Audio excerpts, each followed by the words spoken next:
அதோடு மட்டுமல்ல, 1960 திராவிட முன்னேற்ற ஆட்சிக்கு வருகிறது. 68 அண்ணாவுடைய தலைமையில் அன்றைக்கு உலகத்தமிழ் மாநாட்டை நடத்துகிறார்கள். நம்முடைய அண்ணா அவர்கள் நேரடியாக பெருந்தலைவர் காமராஜருக்கு போகிறார். அங்கு சென்று நீங்கள் தான் அந்த மாநாட்டிலே வரவேற்புரை நிகழ்த்த வேண்டும் என்று கேட்கிறார். பெருந்தலைவர் காமராஜர் அவர்கள் அன்றைக்கு அந்த உலகத்தமிழ் மாநாட்டில் அவர் வரவேற்பு நிகழ்த்தி அந்த மாநாட்டுக்கு பெருமை சேர்த்த வரலாறு உண்டு. 1975ஆம் ஆண்டு பெருந்தலைவர் காமராஜர் அவர்கள் மறைந்த பொழுது அன்றைக்கு தமிழ்நாட்டுடைய முதலமைச்சராக எங்கள் அண்ணன் கலைஞர் அவர்கள் இருந்தார்கள். அவர் கேள்விப்பட்ட உடனே திருமல் நாயக்கர் தெருவுக்கு சென்று அவரே கிட்டிருந்து இரவு அன்றைக்கு மழை, அந்த மழையை கூட பாராமல் அவரே நேரடியாக சென்று அன்றைக்கு தமிழ்நாடு காங்கிரஸ் தலைவர் அந்த ராஜாராம் நாயுடு அழைத்துக் கொண்டு இடத்தை தேர்வு செய்து பெருந்தலைவர் காமராஜருடைய அந்த மறைவை அரசு மரியாதையுடன் பெருந்தலைவர் காமராஜருக்கு அரசு மரியாதையுடன் வைத்ததோடு மட்டுமல்ல, அவருக்கு சிலை அமைத்து மணிமண்டபம் கட்டிய தலைவரும் எங்களுடைய தலைவர் அண்ணன் கலைஞர் என்று சொன்னால் மிகையாகாது. கன்னியாகுமரி மாவட்டத்தில் இருந்து வந்திருக்கிற நண்பர்களுக்கெல்லாம் தெரியும், கடற்கரையில் அனுமதியே கிடையாது என்று சொல்லிவிட்ட நேரத்தில் அண்ணன் கலைஞர் அன்றைக்கு ஒன்றிய அரசாங்கத்தை அணுகி இடத்தை பெற்று 1999ஆம் ஆண்டு பெருந்தலைவர் காமராஜருக்கு குமரமலையில் அவருக்கு மணிமண்டபம் கட்டிய தந்தவரும் அண்ணன் கலைஞர் தான். பெருந்தலைவர் காமராஜருடைய பிறந்த நாளை கல்வி வளர்ச்சி நாள் என்று தனி சட்டத்தை உருவாக்கி அன்றைய பள்ளிக்கூடத்தில் பேச்சு போட்டி, கட்டுரை போட்டி அவைகள்லாம் வைக்க வேண்டும் என்று பெருமை சேர்த்தவர் கலைஞர் அவர்களான். ஆக அவர் மீது எங்களுக்கு இவ்வளவு பற்றுண்டு, பாசம் உண்டு, மரியாதை உண்டு, அதில் ஒன்று மாற்றம் அல்ல. நான் இந்த அரசை கேட்க விரும்புவது, இந்தியாவிலே பல்வேறு மாநிலங்கள் பின்பற்ற வேண்டும் என்ற ஒரு திட்டம். இன்னும் சொல்ல போனால் லண்டன் கனடா பகுதியிலே அதை நாங்கள் தொடர்ந்து நிறைவேற்ற போகிறோம் என்று சொன்ன திட்டம். அந்த திட்டத்தினுடைய பெயர் முதலமைச்சர் காலை உணவு திட்டம். நான் கேட்க விரும்புவது, அந்த காலை உணவு திட்டத்தை மாற்றி காமராஜர் பெருந்தலைவர் பேரில் வைக்க வேண்டிய அவசியம் என்ன?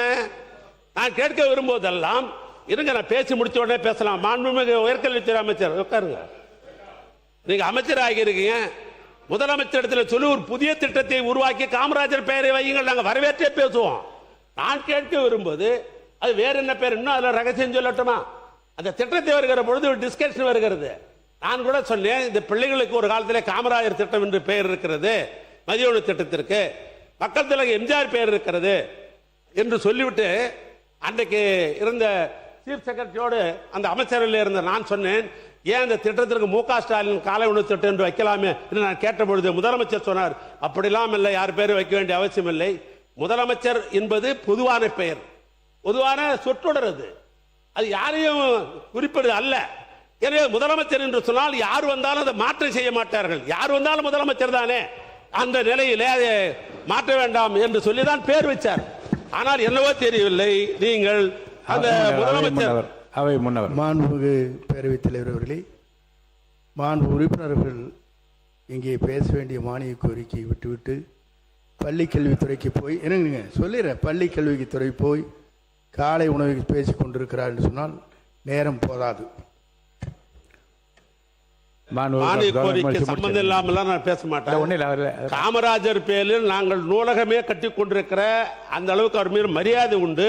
காமராஜர் பெயரை ஒரு புதிய திட்டத்திற்கு வைத்திருந்தால் நாங்களும் பாராட்டியிருப்போம். எங்க ஊர்ல ஒரு பழமொழி உண்டு, அண்டை விட்டு நெய்ய பொண்டாட்டி கைய அப்படின்னு ஒரு பழமொழி உண்டு. பக்கத்து விட்டு நெய் ஆனா ஏமான் சம்சாரத்து மூலமா போட்டாதான் அது இனிக்கும் சுவைக்கும் என்று சொல்லுகிற ஒரு பழமொழி உண்டு. அப்படி நாங்கள் வைத்த திட்டத்திற்கு நீங்கள் பேர் வைப்பது என்பது அப்படித்தான் பொருத்தம் என்று நான் கருதுகின்றேன். எனவே திட்டம் வந்ததை பற்றி எனக்கு தவறல்ல. உறுப்பினர் நிறைய கருத்துக்களை முந்தைய மானிய கோரிக்கைகளில் இருந்து நிறைய கட்டணம் கட்டினது எல்லாம் நிறைய விளக்கமாக சொன்னீங்க. 20 நிமிடம் ஆகிவிட்டது. இல்லை உங்களுக்கு நேரமே தெரியாது. ஏனென்றால் நிறைய வரலாற்று குறிப்புகளெல்லாம் நீங்கள் சொல்லிக்கிட்டு குணாளலே வருகை, குலக்குழந்தை வருகை என்று பழைய வரலாறும் நினைவில் கூறத்தக்க பல விஷயங்களை நீங்கள் சிறப்பாக சொல்லிக்கொண்டே வருகின்றீர்கள். ஆனால் 20 நிமிடம் ஆகிவிட்டது. சுருக்கமாக பேரவைத் தலைவர், நான் உங்கள் அனுமதியோடு தான் பேச முடியும், எனக்கு தெரியும். இன்னும் சுவையான மாண்புமிகு பேரவைத் தலைவர், அமெரிக்க அதிபராக இருந்த ஜான் கென்னடி சொன்னார், என் நாடு பொருளாதார வளர்ச்சி பற்றி இருப்பதற்கு எதுவென்றால் நெடுஞ்சாலையில் பங்கு அதிகம் என்று சொன்னான் ஜான் கென்னடி. சாலைகள் தான் மக்களுடைய வாழ்க்கை தரத்தையும் நாட்டின் பொருளாதாரத்தையும் உயர்த்த ஆதாரமாக திகழ்கிறது. இன்று இந்தியாவிலே தமிழ்நாடு இரண்டாவது பெரிய பொருளாதார வளர்ச்சி பெற்றிருக்க என்று சொன்னால் அது நெடுஞ்சாலைத்துறையுடைய பங்கு என்பது அதிகம். எங்கள் தலைவர் முதலமைச்சர் பொறுப்பில் இருந்த பொழுதுதான் திராவிட மாடல் நெடுஞ்சாலைத்துறைக்கு முக்கியத்துவம் தந்து 67,211 கிலோமீட்டர் நீளம் சாலை பராமரிக்கப்பட்டது. 36 ரயில்வே மேம்பாலங்கள் கட்டி முடிக்கப்பட்டன. 35 ரயில்வே மேம்பாலங்கள் கட்டப்பட்டு கொண்டிருக்கிறது. விபத்தை குறைப்பதற்காக 2638 இடங்களும் பிளாக் ஸ்பாட் 415 இடங்களும் கண்டறியப்பட்டு மேம்படுத்தப்பட்டன. 18/11/2002 சாலை விபத்துகளை ஏற்படுத்த உயிர் சேதத்தை குறைப்பதற்கு இன்னுயிர் காப்போம் நம்மை காப்போம் நாக்கும் திட்டத்தை கொண்டு வந்தோம். கிராம பகுதியில் அதிகமான தரைப்பாலங்களை, அதாவது குறிப்பாக 1166 தரைப்பாலங்களை உயர்மட்ட பாலமாக ஆக்கணும். கோவையில் 1791 மதிப்பீட்டில் 10.5 கிலோமீட்டர் நீளத்திற்கு உயர்மட்ட பாலம் அமைத்து விஞ்ஞானி ஜிடி நாயுடைய பெயரை குறிச்சிட்டிருக்கிறோம். மதுரை சிவகங்கை மாவட்டங்களில் இணைக்கும் 1.33 கிலோமீட்டர் மேம்பாலம் கட்டுவதற்கு அதற்கு வீரமங்கை வேலுநாச்சியாருடைய பெயர் சூட்டப்பட்டிருக்கிறது. அதோடு மட்டுமல்ல, குமரையில் ஐயன் திருவள்ளுவர் சிலையும் விவேகானந்த சிலையும் இல்லத்தையும் இணைக்கிற கடல் நடுவே அதிக கண்ணாடி அறை பாலம் கட்டப்பட்டு 30/12/2002 அன்றைய முதலமைச்சர் அவர்களால் திறந்து வைக்கப்பட்டது என்பதை இந்த நேரத்தில் நான் பெருமையோடு தெரிவித்துக் கொள்ள நான் விரும்புகிறேன். அதே நேரத்தில் நம்முடைய நிர்வாக சீர்திருத்தம் என்ற பெயரில் ஒன்றிய அரசுக்கு இணையாக மாநில நெடுஞ்சாலை ஆணையம் ஒன்று 7/3/2002 ஆளுநர் ஒப்புதலுடன் சட்டப்படி இதே மாவட்டத்தில் சட்டத்தை நிறைவேற்றி துவக்கப்பட்டது. சென்னை, கோவை, மதுரை, திருச்சி ஆகிய 4 புதிய மண்டலம் உருவாக்கப்பட்டது. தரமான சாலைகளை அமைப்ப 10 தரக்கட்டுப்பாடு கோட்ட பொறியாளர் குழு அமைக்கப்பட்டது.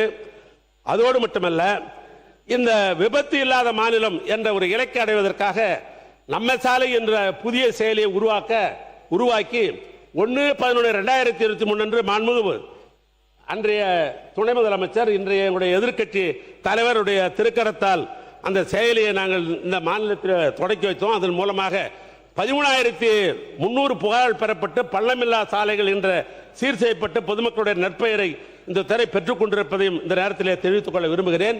நெடுஞ்சாலைத்துறை பொறுத்தவரைக்கும் 2002 முதலாக இன்டர்னல் ஆடிட் என்ற ஒரு முறையை கொண்டு வந்தோம். ஏன்னா அது ஒரு ஆண்டு பூரா என்ன நடக்குது, என்ன டெண்டர் நடக்குது, என்ன சமாச்சாரம் தெரியாதுன்ற நிலைமையே இருந்தது ஒரு காலத்தில். ஏன்னா எம்புக்கெல்லாம் எடுத்து கட்டி போட்டுருவாங்க, நாமளே தேடி பார்த்தா கூட கிடைக்காது. அப்படிப்பட்ட நிலையிலே அந்த ஆட்சி பொறுப்பேற்ற உடனேயே இன்டர்னல் ஆடிட் என்ற முறையை கொண்டு வந்து ஆண்டுக்கு ஒரு முறை டிவிஷனல் லெவலில் போய் இதெல்லாம் ஆடிட் பண்ணி அது அரசாங்கத்திற்கு கொண்டு வந்து கொடுக்க வேண்டும் என்ற அடிப்படையில் அது போன்ற பணிகளை நாங்கள் செஞ்சோம். 2021 வரையில் இந்த துறையில் 1074 பேர் தான் ஒப்பந்தாரர்கள் இருந்தார்கள். ஏன்னா போட்டியை அதிகமாக உருவாக்க வேண்டும் என்ற அந்த அடிப்படையில் புதியதாக 2020 ஆண்டு வரை புதியதாக இந்த ஆட்சி பொறுப்பேற்று 1255 புதிய ஒப்பந்தாரர்களை பதிவு செய்யப்பட்டு ஒப்பந்த பணிகளுடைய விதிகளுக்கு உட்பட்டு சாலைகள் எல்லாம் அமைக்கும் பணிகளில் ஈடுபட்டது என்பது வரலாறு. பாலங்கள் ஆய்வு செய்வதற்காக, அது உறுதித்தன்மையை கண்டறிவதற்காக பாலங்கள் சிறப்பு ஆய்வு அலகு என்று ஒன்று தொடங்கப்பட்டது. 22 மாவட்டங்களில் என்னுடைய தலைமையில் கல்வித்துறை, மக்கள் நல்வாழ்வுத்துறை, நெடுஞ்சாலைத்துறை, காவல்துறை இந்த துறைகள்லாம் வைத்து விழிப்புணர்வை உருவாவதற்காக ஏற்பாடு செஞ்சோம். கும்பகோணம், அறந்தாங்கி, கோவில்பட்டு 3 புதிய கோட்டங்களை துவக்கப்பட்டது. அதோடு மட்டுமல்ல, இன்றைக்கு அண்ணா சாலை என்று சொல்லப்படுகிற தேனாம்பேட்டை முதல் சைதாப்பேட்டை வரை 3.2 கிலோமீட்டர் தூரத்திற்கு 621 கோடி மதிப்பீட்டில் 4 வழி உயர்மட்ட பாலம் கட்டப்படுகிறது. இது உலகத்திலேயே மெட்ரோ ரயில் இருக்கிறது பார், இந்த